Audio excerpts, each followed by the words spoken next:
mo mọ̀ pé o wà concerned. Ló ṣe ń disturb me tó ń sọ gbogbo nǹkan tó ń sọ yìí. But babe, you need to understand my own side of the story. This guy doesn't give me attention. Wait, okay, obìnrin náà ni ẹ now. And you know what it means when a lady complains of attention? Like, he literally doesn't have my time. Okay, you were talking about money the other day. Ṣé owó ni gbogbo nǹkan ni? I have more than enough money. Me, you're broke, and you know that very well. Babes. So, please, babes, enough of George, please. Hold on. Just calm down. Shori, gbẹ̀lẹ́ tó ń wò yẹn, ó lákọ ó lábọ̀. Ẹni tó bá dẹ̀ fẹ́ jẹ inú àpáta, kò kí ń wọ ẹnu àáké. Bọ́bọ́ yìí, òun náà ní láti ṣiṣẹ́ kó lówó lọ́wọ́. Nǹkan tó lè fi jọ́ ọmọkùnrin nìyẹn. Do you understand? Nǹkan tó lè fi jọ́ ọmọkùnrin nìyẹn. Okay, tó bá yẹn pé ọ̀lẹ kan tí kò ní ṣẹ́ lọ, mo mọ̀ pé olówó, I know you are loaded. Fine. But at the same time, ṣé o fẹ́ fẹ́ni tó yẹn pé wọ́n ló máa bọ̀ ni? No, now. You don't care? Yeah. All I need is attention. You're always talking about, no maluwo, no mashikin. Like, wait. Why are you? You know what? I am tired of talking about George right now. Please, can you just change the topic? Please, can we just talk about something else? Please. Kókàn lọ jẹ́rú èmi ni George yẹn bọ́ sí lọ́wọ́. Ṣé o rí pé bọ̀bọ́ yẹn ó ga, kó dúdú, kó sì gbọ̀nlẹ̀ bẹ́ẹ̀ yẹn tó tún wá lówó lọ́wọ́. Ha! Baby. Ṣé attention yẹn ó máa fún mi attention later. Ó gbórin tí Davido kọ ni. Ó ní love is sweet o. When money enter, love is sweeter. Orí Davido pé ẹ̀kọ̀kan ṣe borí ẹ̀ yìí náà. Auntie musician, Mrs. Davido. Gbogbo nǹkan tó ti ń sọ yìí, ó yà mí lẹ́nu ṣá. So, are you trying to tell me that you've been tripping for this guy? No. No wonder you've been disturbing me. Babes, I disagree. Hey, wait. What I want to tell you right now is that if you have feelings for him, you have his number. In fact, jẹ́ kí n ti park in or can explain for him. O ní number ẹ̀, o mọ ilé ẹ̀, o dẹ̀ tún mọ shop ẹ̀. So I feel you should just go and sort him out. God, someone is jealous. Someone is jealous. I know you love him. You still love him. You know what? Just shut the fuck up. You're not making sense. I don't want to talk about this guy again. Sorry. I do not want to talk like about seriously, him again. I you. don't want to talk about him again. You. Ìfẹ́ ló so lé ayé ro. Oruju o. Honestly, me for real, because the moko man gbọ́ wípé wọ́n máa ń sọ pé obìnrin máa ń toast ọkùnrin. I never believed it, not until any. Yes. Bam. The girl don't carry phone. She don't make calls. Yes. Well, believe it or not, I have a job now. Are you serious? Yes. Anyway, what you say ọmọ olówó nìyẹn. Àbí? Don't get me wrong, yeah. You understand? I'm not a gold digger. Yes. Of course, come on. Go show what you move for phone. You see, there's something about this girl. I mean, she's so calm, she's so homely. I mean, obìnrin tí ó lè jọ future prospects pọ̀ ni, you know. Okay, you like her? Of course, I do like her. Are you sure? Come on. So, okay, Jim, fi go here. Then if you compare your country, I jump up. Okay, yeah, but no, that's original. You don't want to be Dasola. Yes. Dasola? Yes, she's Dasola is calm too. You know, I mean, I tell you, man, she's a good one. Anyway, tó bá jẹ́ pé irú ọmọ bíi Dasola ni. Táwa dẹ̀ ń sọ fún ẹ látọjọ́ yìí, mo fọwọ́ sí. So that means it's a go for you. No, it's a go. It's a go. Thanks, bro. Appreciate it. Appreciate it so much. Oh, what's the bed on? You need more to She won't have to be Risha. Madam Superior, what's the plan? Àti bí báwo ló ṣe ṣe kan tí Jésù Ọláṣàdé dé nígbà yìí? Mo máa ń gbé ìṣòro lọ ìdúró tó bí ẹni lọ. Okay. Kí ló ṣe ẹ́? Ìwọ náà ní ìdúró lè lọ́ba mi. Ìgbà tó lè ṣe látara ṣe.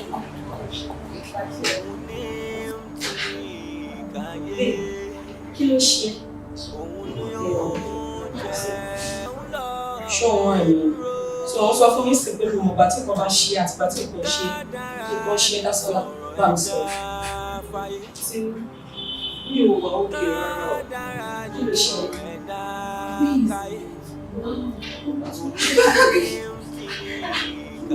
Someone wrong. Share with me. Don't know that girl. They'll provide. Irọ́ ni o. Ṣé mo fẹ́ máa parọ́ fún yín?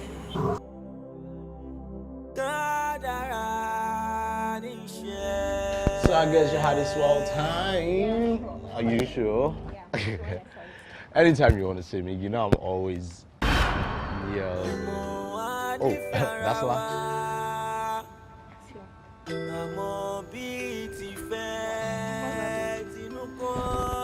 Babe, just give me a minute, right? I'll be back. I'll be right back. Just right there. Please, just a minute, please, huh? That's all.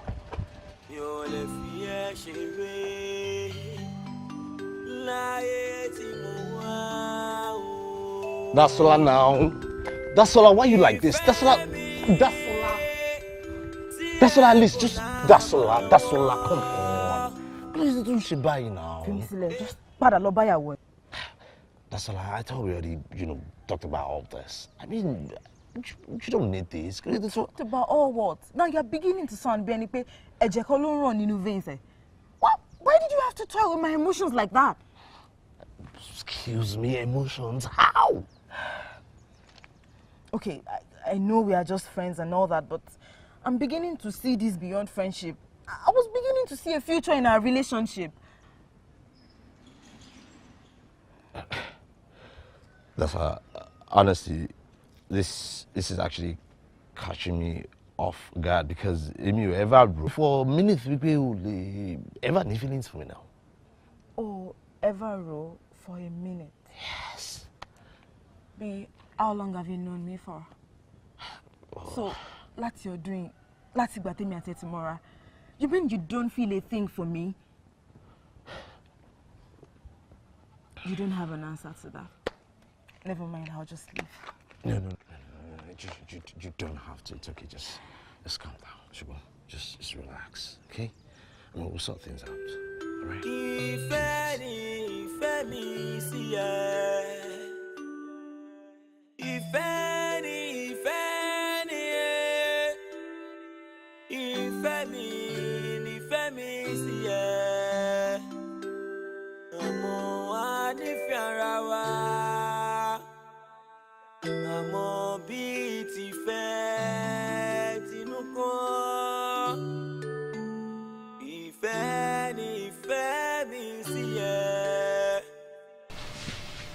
Babe, lásán ni wá.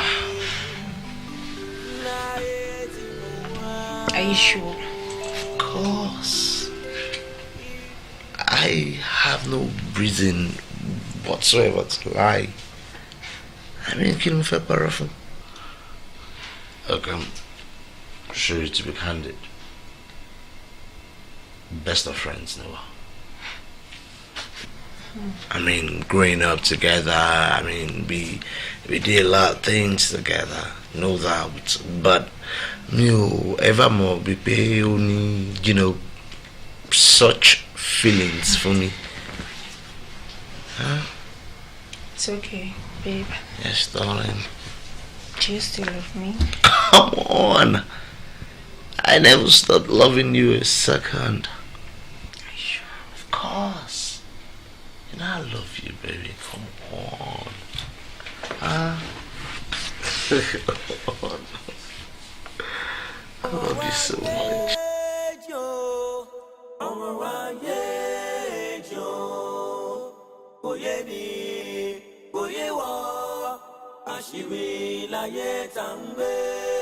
ìfẹ́ ló so gbogbo wa pọ̀ láyé ṣé ti gbọ́ kẹ́yà gbọ́ ọ̀rọ̀ yìí rújú o àdúrà ní gbà o àdúrà ní gbà o. ọmọlẹ́wà. ṣé ti gbọ́ pa èyí kò má lé ọ̀rọ̀ wáyé kò lè kádàrá ní ẹbí ló mú ní ìrìn àjò tí ó yé ni kádàrá ní ẹbí èrè ọ̀ kádàrá ní ẹbí èrè ọ̀ kádàrá ní ẹbí.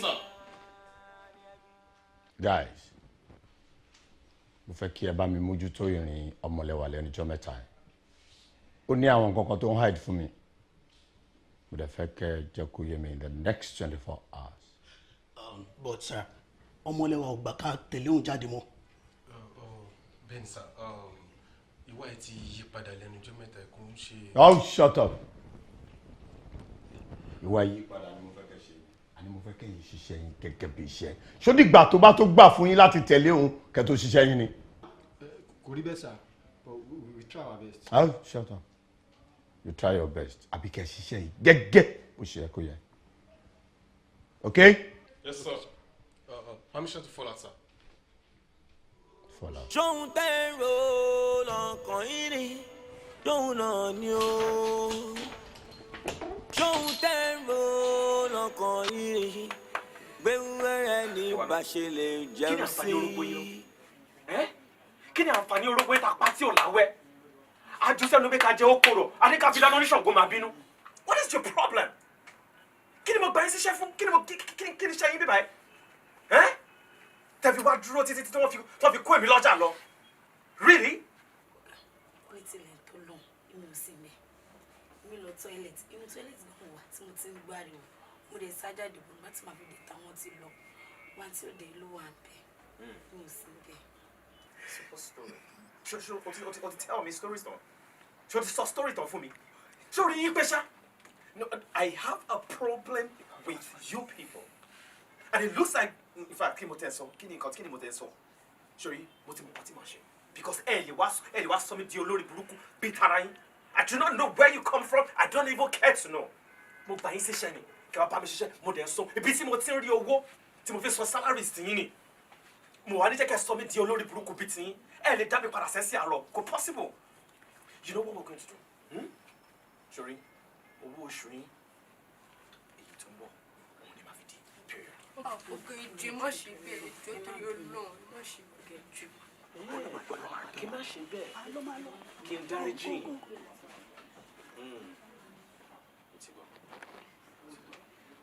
ọlá ìbùsẹ̀ sọ̀rọ̀ kó má ṣe ni pé ẹ máa wọ change ọ̀rọ̀ mi sí ẹ máa bá mi bọ́ uniform mi kalẹ̀ iṣẹ́ yìí ti bá wà ní. o fẹ́ fògùn kan mi o fẹ́ fi ògùn kan mi kí má ṣe bẹ́ẹ̀ kí ni ká ṣe sí ok kí ni ká ṣe sí báyìí sẹ́. ọgá ìjọ bí ẹkẹ máa yóò dé díẹ̀ nínú owó oṣù wa. ṣiṣẹ́ mọ̀ pé owó 2 months ni put together right wọ́n kí n máa yọ owó oṣù yìí díẹ̀díẹ̀ ok good no problem mo ti gbọ́ yín. Get the hell out of this place. èèyàn kúkúrú bìlì sí kó bá ti lè gbèyàn kúkúrú síṣẹ́ bẹ́ẹ̀ wàhálà ni they are too egocentric. ẹ wo jẹ́ ìsọpọ̀ yẹn tó bá ti wù yín ẹ lọ pé gbogbo àwọn brothers yín wá gbogbo àwọn àdúgbò àwọn toasters yín kọ́ wá create scenario orí ètò ìṣẹ̀lẹ̀ ẹ̀sìn kan fi kó mi lọ́jà lọ màá sọ fún yín ibi tí mo ti wá a máa ní kẹ̀tì ẹ̀tù ẹ̀ ni. ẹlẹ́gbọ̀n Fẹ́mi ṣé o dẹ̀ rò pé ọ̀rọ̀ yẹn ò ní náà ń ṣá. nígbà tí n ṣe láàrin lẹ́yìn. Of course, now why would you feel lẹ́yìn? I mean, this is simple. Yes, we've been friends, nothing but best of friends. Yes, and look, it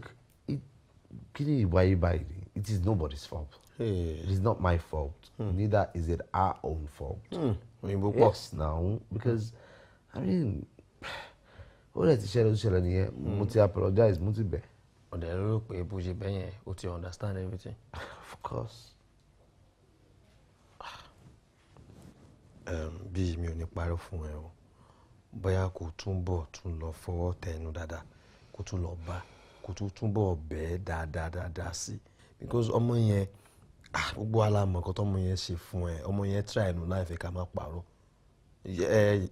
kí ló tó wá ń wò mí bẹ́ẹ̀ ṣé kò try nù láìfẹ́ ni kí ni o fẹ́ máa sin règùn o fẹ́ máa bá sin règùn àbí. mo ń sọ fún ẹ òótọ́ ọ̀rọ̀ ní délẹ̀ kí ká má mọ̀ báyìí má bára wa sọ òótọ́ ọ̀rọ̀ nìkan tí mo ń sọ fún ẹ yìí ọlọ́run máa yẹ ká ṣe àwọn ìyá o mo mọ̀ nǹkan tí mò ń sọ mo mọ̀ àwọn ìyá tí mò ń sọ o ẹlẹ́gbọ̀n bí yìí mo wà sí máa ká gidi borí bíi fáànù yíbo nìyẹn ẹyẹ tálákà ló máa ń la gidi òfò tó máa ń lò yẹn tálákà nìyẹn gbọ́ nǹkan tí mò ń sọ má lọ ṣe àwọn ìyá má fi tiẹ̀ kó bá mi àjọ ń sùn ni àjọ ń waṣọ kan náà ni so tó bá ti ra ẹ mú sìn automatically ó máa dọ́dọ̀ tèmi náà mi ìdẹ̀ fẹ́ lo glory mi tonic car wash jọ ń torí ọlọ́run bọ̀dà bí yìí ọ̀nkú bí ìjọ mi ò fẹ́ problem ẹlẹ́yẹ má kó bá mi o. abẹ́rẹ́ ẹlẹ́yẹ ò wá kàkà. tó bá ti mú ẹ ó máa mú mi nà ọ̀hún bọ̀bọ̀ yìí bí wàá ti máa lo agídí òfò nìyẹn ó máa kó agídí borí ó máa sọ ìwé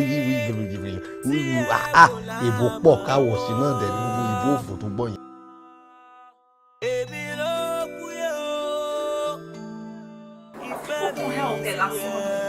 ṣèbọ̀ rẹ̀ mi mo mọ̀ ọ́ tó lè ṣe mo dẹ̀ mọ̀ tí kò dé.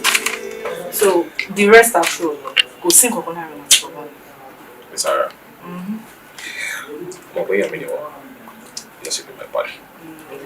Whatever you tell me now, I'll take you for it. So I believe you.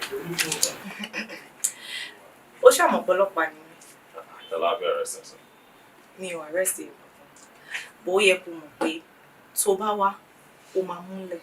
Tí n bá dẹ̀ wá, ó máa tún múlẹ̀ náà ni. It's okay. Kí lè ṣe yẹn lẹ. Alright, kí lè ṣe nìkan lè ṣe. Ilé ìyá máa fi gbá ẹnu lọ́nu mọ́tò. Ó ti yẹ. Òmò ní láti ṣọ́. Jọ bá mi pè fún àwọn ọmọ. Wá. Ọmọ ó ṣẹlẹ̀ pé ọmọ àti fẹ́ràn ọmọ rẹ̀ ẹ̀ sọ gbogbo nǹkan tí ọbẹ̀ ń kò gbọdọ̀ tó bá fi ọmọ sálárì rẹ̀ ẹ̀ so. Get basket from, right? Right? Yeah. Because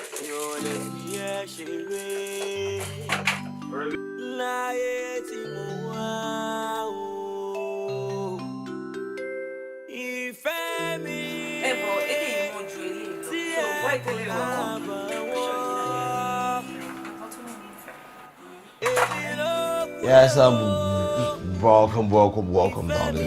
Yes, yes.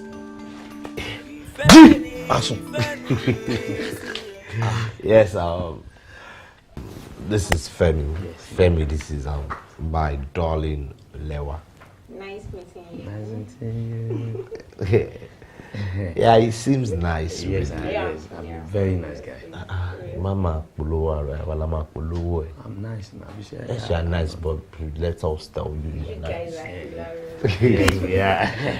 Okay, baby. Yes, darling. I actually have a surprise for you. Really? A surprise? You have a surprise for us? For him, actually. For me? Yeah. For me? Babe, no, it's alright. He's nasty at times. Yes. You guys are so funny. Yeah.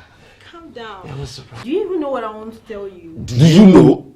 No, you don't know. I don't know. So let's just... Right now. Calm down. Just ignore him. Just ignore him, okay, alright? Babe. I noticed that ever since I started coming here, Yes. if I really were conducive enough for you. Yeah, for you. For me. It's okay, babe. It's alright. So I just got you a new apartment. Look at this was last mo máa padà fi ẹ́ lẹ̀. Mark we dey go together. Oh, God, this now you won't call me before. Yes. Stop. Thank you so much. Landlord. And your new landlord. Stop. See, yeah, we love you so much. See, wait. Now I am your landlord. Stop calling your landlord like that. I am just overwhelmed. I am so happy. It's good to be happy. Yes, happiness is free. So I am just happy for the two of us. It's my apartment, not your apartment. It's for us. Babe, calm down. Yes. I love you too, baby.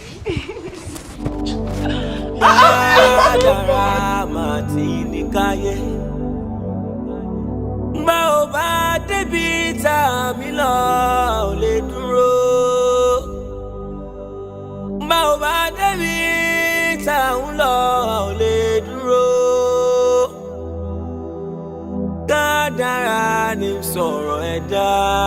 fàyè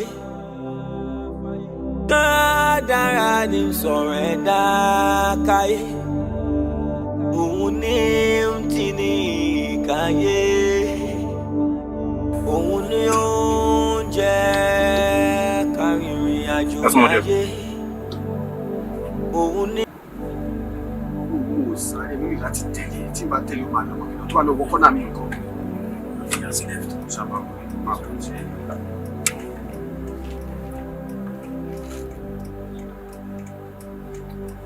Màá kàn rí maintain distance náà ni má lose.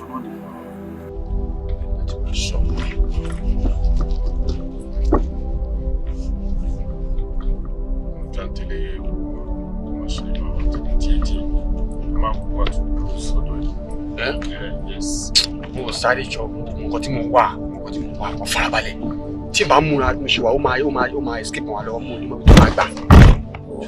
Òtọ́lù sọ. Ṣé aṣáára máa lọ dédé bẹ́ẹ̀? Fẹ́ yà bẹ́ẹ̀ ni ẹ̀.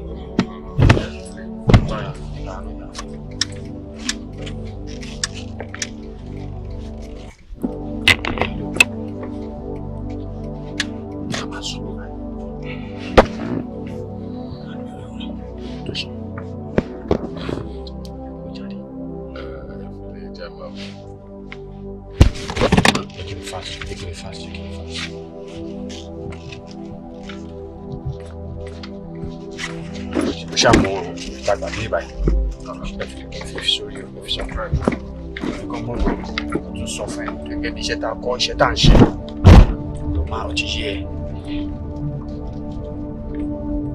ṣe wà bọ̀ smart dáadáa bó ṣe mi nìkan lè máa dá ọgbẹ̀lẹ̀ lórí pé torí pé mo jẹ́ driver bí mo drive ní ó ti yé yín.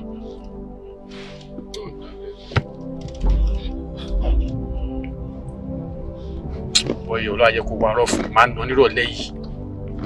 A máa ń ná bí. Go! You're very stupid.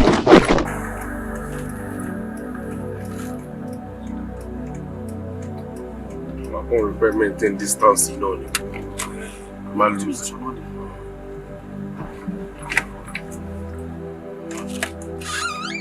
They're joking with me. This is the fact we need. Exactly. Continue your fair go Lily. Officers, so what are we waiting for? We should go home. No. We might take a look. I take a two compositor. We take a fact me and my garden at me to what imposter. About you trust me as you better see me. Are you referring to me? You're right. That's a good point. You can relax. Can you imagine? This boy.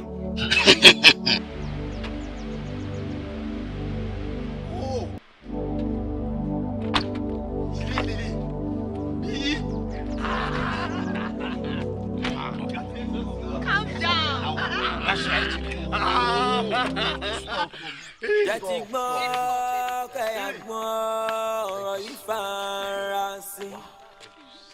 Jẹ́tí gbọ́ kẹ́yà gbọ́ ọ̀rọ̀ yìí rújú o. Bẹ́ẹ̀ni sir, ó dàbí pé ó ṣe get new apartment fún ni because I monitor ọmọdé bẹ́ẹ̀ni. Exactly. With my money. You can go. Àníkó bá ẹnìkan ọ̀rọ̀ ìrújú o. Ṣóhun tẹ́ ń ro lọ́kàn yín ni, ṣóhun náà ni o. Ṣóhun tẹ́ ń ro lọ́kàn yín ni, pẹ̀lú ẹ̀rẹ́ ní bá ṣe lè jẹun sí.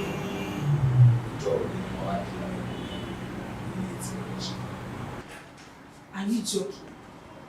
Kí wá kí ẹ nílé tíyàwó ẹ gbà fún.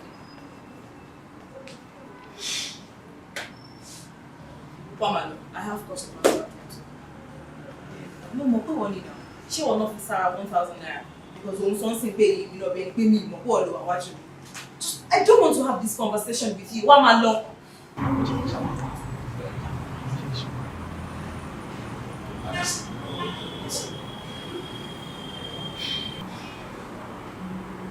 She don't like the next one. So we better come along. If you pariwo, I don't want to get angry. Come along.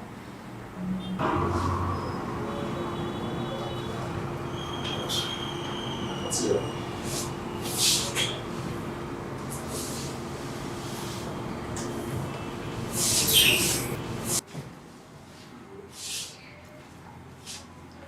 Ìyàwó kí wọ́n ní tó lọ́kọ̀ ẹ̀ lọ wọ́n sì bẹ̀ fún láti ọ̀ṣun ìdí àwọn èṣe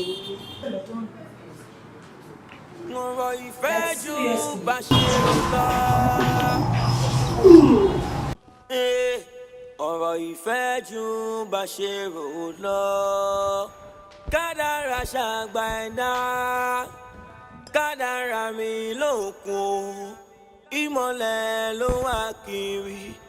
ìfẹ́ dúró fẹ́ sọ̀rọ̀ kádàrá mi ó wẹ́ ní dáadáa dúró ọ̀rọ̀ yìí wọnú.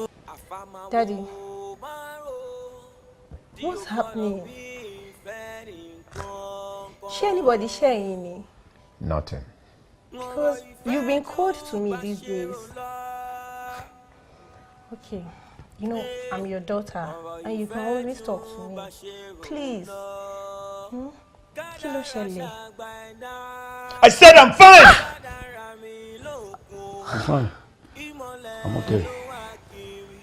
I'm cool. I said I'm fine. I'm fine.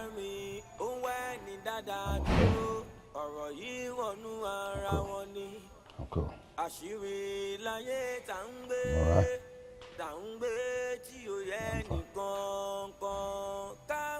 Kádàrá ṣàgbà ẹ̀dá kádàrá mi lókun ìmọ̀lẹ̀ ló wà kiri. ìfẹ́ dúró fẹ́ sọ̀rọ̀ kádàrá mi ó wẹ́ ní dáadáa dúró ọ̀rọ̀ yìí wọnú ara wọn ni. àṣírí láyé tá ń gbé tí ó yẹ nìkan kan ká máa bá ń bọ̀ o. ọmọ wa méjì o inú ayé jì o kò yé mi kò yé wọ́ àṣírí láyé tá ń gbé kò yé mi. ìfẹ́ ló so gbogbo wa ìfẹ́ ló so lé ayé ro. Ọmọ kan tí mo rò ni mi ò fẹ́ kó máa ṣiṣẹ́ ní under anybody more. Like, I want to be a CEO. So, to bá lè run any business, just let me know the estimate and I will foot it. Wow, are you serious? Yeah, baby, I'm serious. Thank you so much, darling. Hey, I can't love you less, you know, for real. I just can't love you less. Baby, kí ni mo máa ṣe fún ẹ? I mean, láti san gbogbo oore tó ń ṣe fún mi. Babe, just love me. I will love you to the very last drop of the blood in my veins, baby. That I promise you. I love you so much. I love you too, baby. You won't believe it. Everyone wasn't that shit. I see me last about since I never thought, I mean, these are things I never thought would happen in the next 10 years of my life. Yes, baby. Baby, I actually wanted to think about something. Wait, let me... Okay. I actually wanted to think about something. What's that, baby? Like, see me Obashe, if it's God's plan for you, definitely someone else will do it. Do you know that? True. So it's just as if I'm doing this for myself. I don't want you to feel like, hey, you just owe me something because I'm doing all of this for you. I love you so much. I love you too, baby. I love you, baby. Baby, you know, I told you I don't like driving. Oh, no, come on. You insisted that you wanted to drive. For crying out loud, I still can't fathom this. Someone's up to me, master that, you know. Man, what are you doing there? You know what? You're just making it. I will ask on Yes, I will look now. And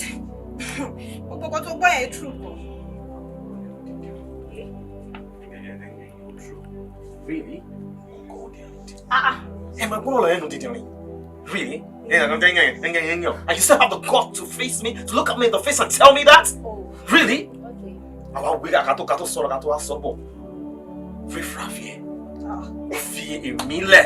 And you have to go for someone lesser? Man, you're cheap. Really? For your information, presently it's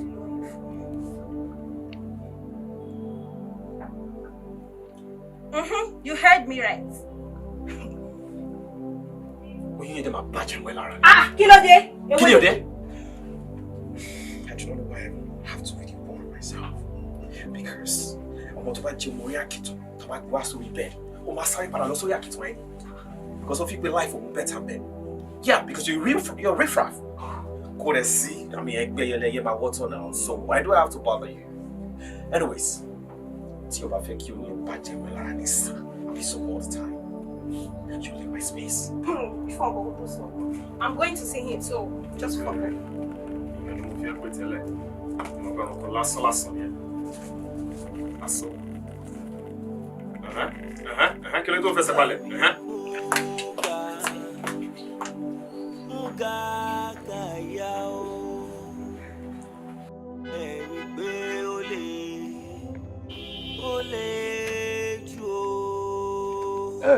Ọ̀gá. Níbo lọ̀rọ̀ yìí ti ń gbé wọ́n wá? Sọ̀rọ̀ ọ̀gá sọ̀rọ̀ nìkan. Ṣé bẹ́ẹ̀ kọ́? Ọmọ ẹ̀jẹ̀ á fọwọ́ lẹ́rọ. Ká máa wò ṣe bọ̀nà. Ṣé bẹ́ẹ̀ ni ṣé bẹ́ẹ̀ kọ́? Ẹ̀jẹ̀ á fọwọ́ lẹ́rọ. Ká máa wò ṣe bọ̀nà.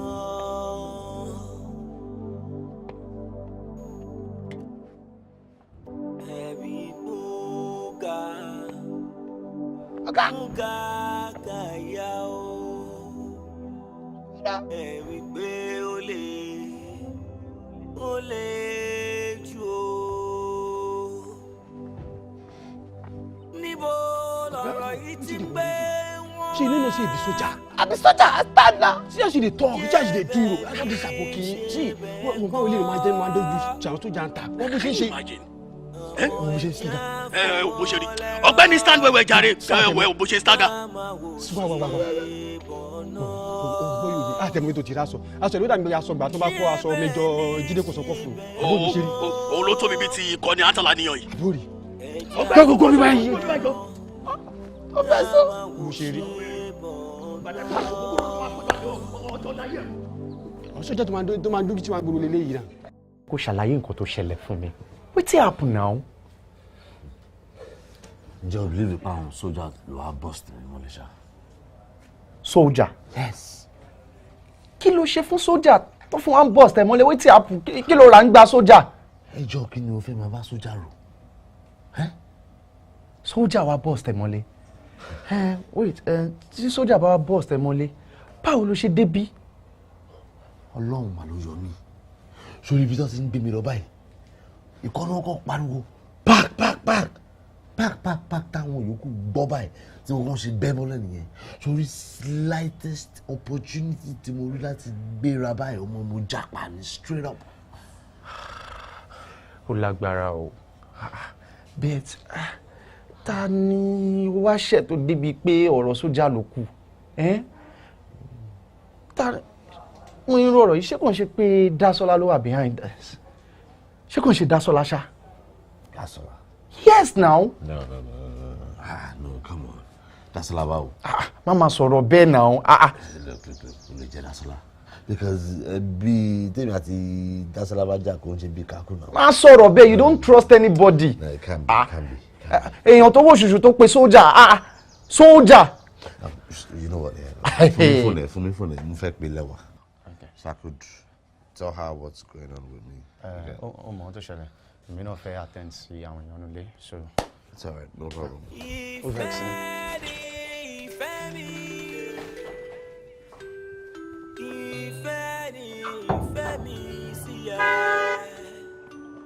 Sorry, madam.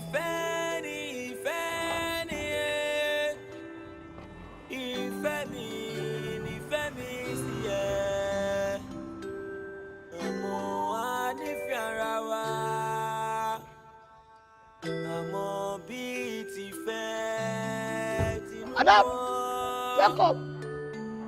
Ìfẹ́ ni ìfẹ́ mi sí ẹ. Mi ò lè fi ẹ ṣe. Person wey dey greet you, you no go answer. Wetin happen? Wetin I do?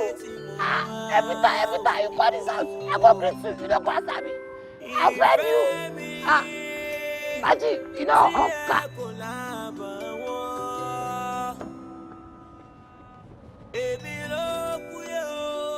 you go inside now, you know. Wow. Daddy, what was that stunt you pulled? Stunt? Daddy mo mọ̀ yín. Tẹ́ bá fẹ́ báyàn jà, ẹ máa ń ṣe tagbára tipo ni. Kí ni poor boy yẹn ṣe fún yín now? For crying out loud. Now I got you. So, o mọ̀ pé poor boy ni kó tó máa flirt around pẹ̀lú ẹ. You are a disgrace to this family. Daddy, ó yẹ kẹ́ máa dúpẹ́ ní pé anything ò ṣe. Because if I pẹ́ anything ṣe ni, I know what I should have done. Daddy, I'm pregnant for him. What's lóyún for now? I love him so much. It's true now.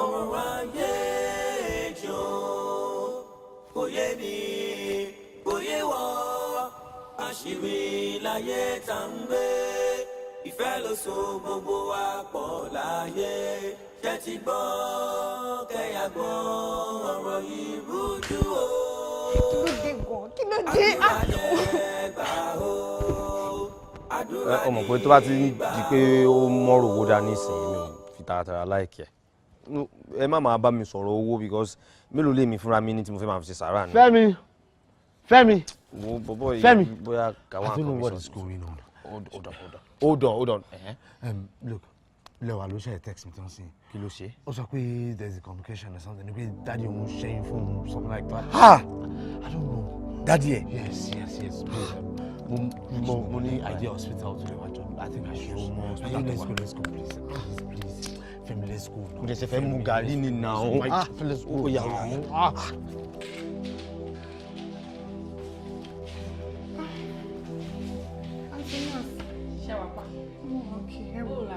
Ẹ ṣé gan ni. Ẹ ṣé ma. Ẹ̀rọ máa jíjẹ kú jẹun torí inú rírun ṣe ti gbọ́. Ọlọ́run aṣọ padì kẹtẹ ṣe. Ẹ ṣé gan ma. Ẹ bá mú kàn. Okay ma.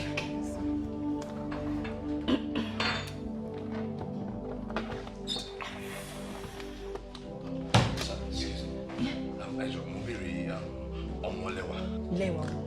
Kí ló sọ nípa ọmọlẹ́wà Adébọ̀wá ni yes. Ẹjọ́ kí ni condition against situation ẹ báwo ló ṣe fi òjò. Oh okay. Doctor Ayoade. Oh patent. Mo ní kí doctor Ayoade. Ẹ lọ jókòó. Ẹjọ́ ṣé mo lè bá doctor sọ̀rọ̀? I need to know what's up. Oh not at all. I need to talk to doctor. Máa jókòó sí mi nílùú Ẹjọ́ ilé pariwo. Ẹ lọ jókòó. Wow, she's fine. She's fine.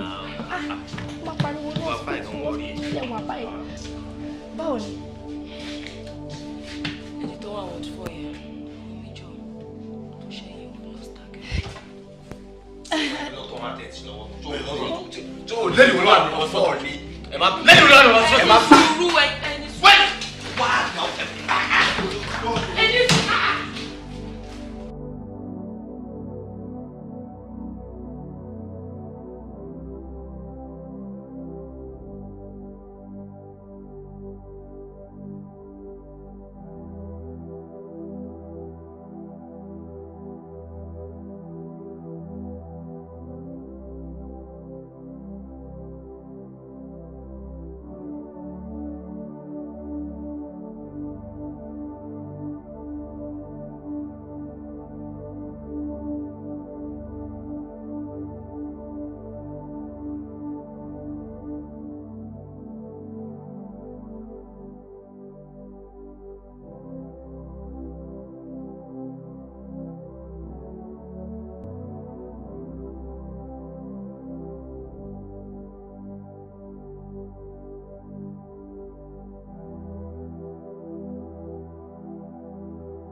Guys, gbogbo nǹkan tẹ́ bá fẹ́ mo ṣetán láti fún un. I have money.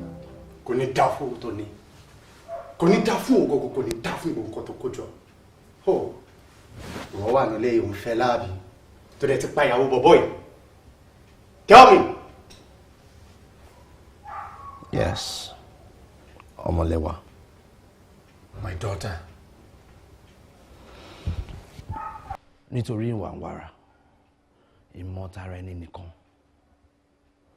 ìwọ títorí ẹ ṣe kí ni ó payàwó mi. Sọ fún mi, ṣé bí a ṣe bí olówó Kọ́lá bí tálíkà? Àbí kí ni mo ṣe fẹ́ yàn máa ráyè? Láti kékeré lẹ ti fi wá èmi àti ìyá mi ká.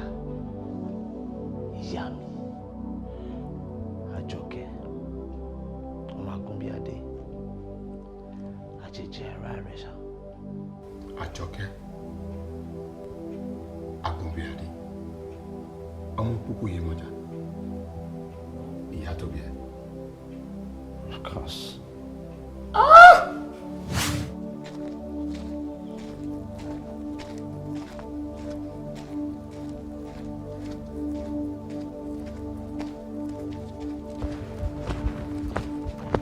Arákùnrin,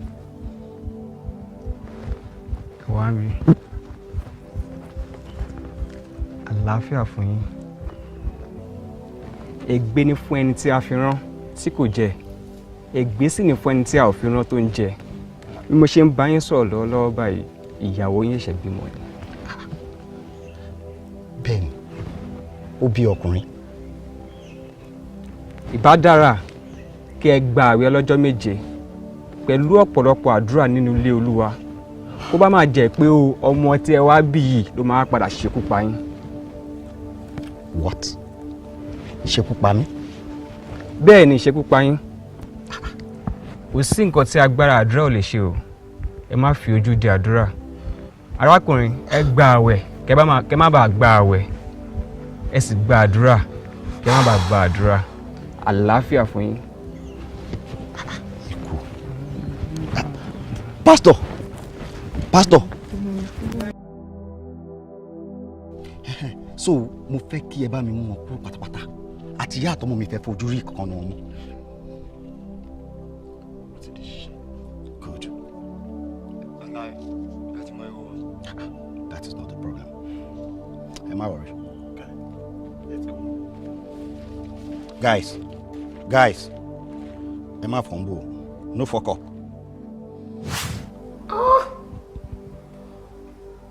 Ó máa ṣe o. Ó kú ló tún wà níbí báyìí. So nítorí àìlègbàwẹ̀,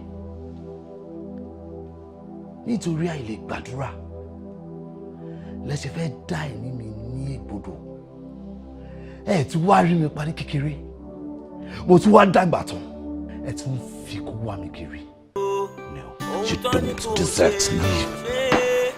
Ló padà bù ẹ́ lọ́wọ́, ohun tán ní kò gbàládùúrà, ó máa gbàdúrà o, ọ̀tọ̀ lohun tó ṣe, ìkà ló fi ṣe, bógun bàjẹ́ ńlá. Ọ̀rọ̀ ìfẹ́ jù bá ṣe rò lọ.